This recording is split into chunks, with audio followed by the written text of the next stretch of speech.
संसार में मैंने भाग्यवानों को भी देखा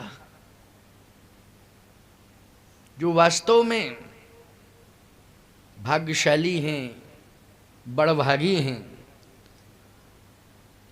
लेकिन मैंने अभागियों को भी देखा है।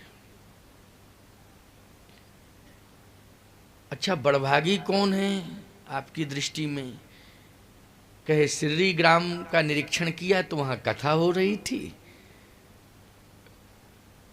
चित्रकूट से जगतगुरु आए थे, कथा कह रहे थे और वहां लोग सुन रहे थे। तो मैंने कहा यही बड़भागी हैं जो सत्संग में बैठे हैं, सत्संग सुन रहे हैं, ये बड़भागी हैं। भगवान शंकर कहते हैं पार्वती, मैंने नोट कर लिया कि ये बड़भागियों की लिस्ट में इनका नाम है, लेकिन मैंने फिर और देखा तो कहीं लोग ताश खेल रहे थे, कहीं जुआ खेल रहे थे, कहीं लोग वो क्या होता है नहीं, ये भी कर रहे थे, पता नहीं क्या क्या है सब। ये सब अभागी, ये सब अभागी हैं। इन्होंने मानव जीवन को बिल्कुल नष्ट कर लिया है। ये पशुओं से भी बदतर उनका जीवन है। बस पशुओं के पूंछ लगी है, इनके पूंछ नहीं है। ये बिना पूंछ के पशु हैं। सुनहु मां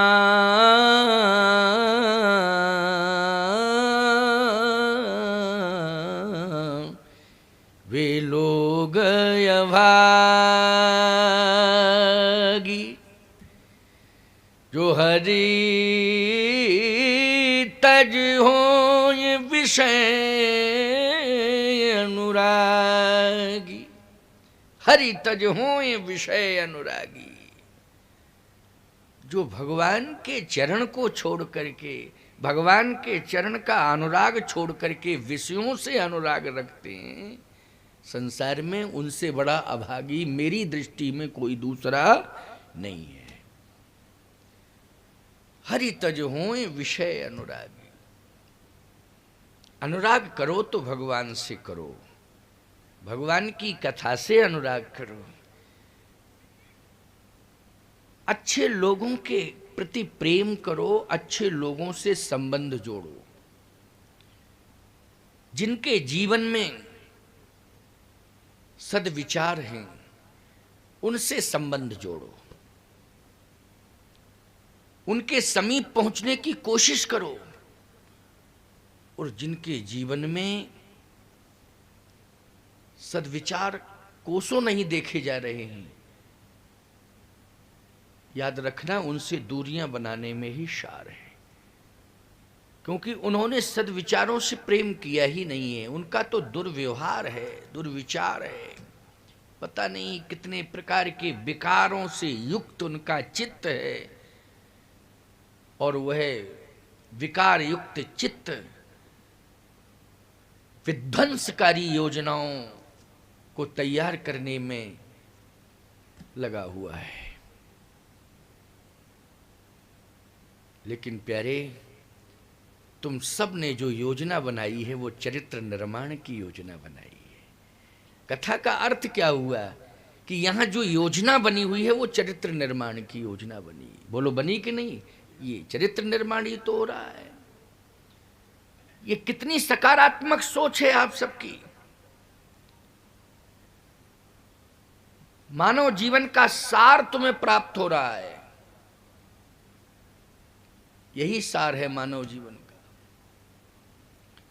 जिनके पास धन होता है वो धन का अभिमान करने लगते हैं, जिनके पास बुद्धि होती है वो ज्ञान का अभिमान करने लगते हैं, जिनके पास शारीरिक बल होता है वो अपने बल का अभिमान करने लगते हैं। लेकिन जो भगवान के भक्त होते हैं वो केवल भगवान का ध्यान करते हैं, बस भगवान का ही बल उनके जीवन में सर्वोपरि है।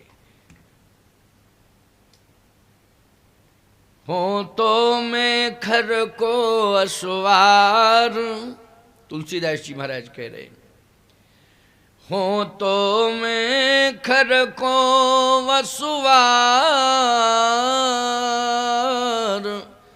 पर तेरे ही नाम गयंध चढ़ायो, तेरे ही नाम गयंध चढ़ायो, तेरे नाम ने हाथी पर बिठाल दिया मुझे। तुलसीदास जी कह रहे ये मैंने तेरे चरणों में प्रेम किया है प्रभु, तेरी कृपा का अनुभव मुझे हो चुका है कि मैं किसी लायक नहीं था, लेकिन आज आपके नाम ने हाथी पर मुझे बिठा दिया। सारा संसार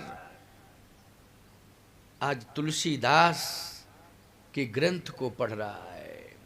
बोलो पढ़ रहा है कि नहीं तुलसीदास के ग्रंथ को? जबकि ग्रंथ लिखने वाला कह रहा है सत्य कहो लिख कागद कोरे, सपने साँचे मोह पर जो हर गौर पसाओ। लेकिन नाम की इतनी बड़ी महिमा है कि आज सारा संसार तुलसीदास को, कौन है ऐसा जो नहीं जानता है? दो को ही लोग ज्यादा जानते हैं इस जगत में, तुलसी और तुलसीदास को। तुलसी की कितनी बड़ी महिमा है ये शास्त्रों में वर्णित है, और आप सुनेंगे तो सुनते ही रहते हैं कि तुलसी की कितनी बड़ी महिमा है।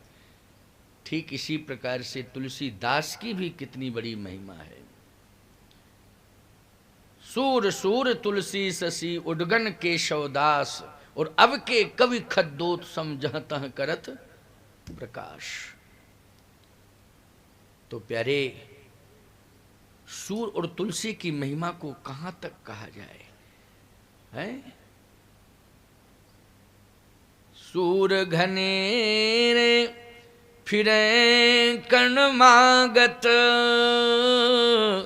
पै पद सूर सुस्वाद कहाँ है। मतवारी मजीरा बजावती हैं, पर मीरा शी मृदु याद कहाँ है। नृसिंह बसे प्रतिखंभन में, पर कारण को प्रहलाद कहाँ है। राम कथा कितनों ने कही, पर तुलसी सी मर्याद कहाँ है। तुलसी सी मर्याद कहाँ है। महात्मा तुलसी कहते हैं आपके नाम की महिमा है ये, मेरी अपनी कोई विशेषता नहीं है। तुम्हारे समान कौन भाग्यवान होगा। इसलिए आप सबने